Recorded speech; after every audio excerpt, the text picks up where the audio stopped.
Okay, so here's a demonstration I mentioned I was going to be sending over. I've got an internal spline here, and I'm going to check it at 3 locations.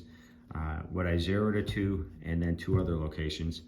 In this particular case, we've got the retracting contact point is mounted to a post that's typically for smaller dimensions, and the other post is the heavy-duty version for larger internal and external measurement between spines.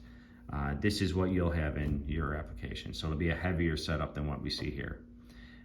We are currently using this retraction handle right here to pull back on the contact point.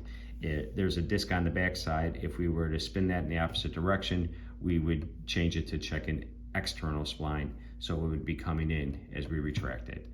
And in addition to changing the direction, you also control how much pressure is on the gauge with that. So let's go ahead and get our measurements. We should see about a 5 10,000ths, a 2 10,000ths, and a smaller, and then one reading that's right on the mark. So this should be our 0, and we're coming in right at 5.5 inches. I think the next one's going to be right around 96, 96.5. Right at 96, and our last one should be about 98, 98.5. 98.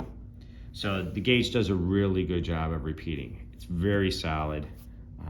The readings are displayed on an indicator like this, digital, or you can use mechanical indicators, or you could get a display which is a little bit nicer for the operator. It's a little bigger, and you could collect data on it.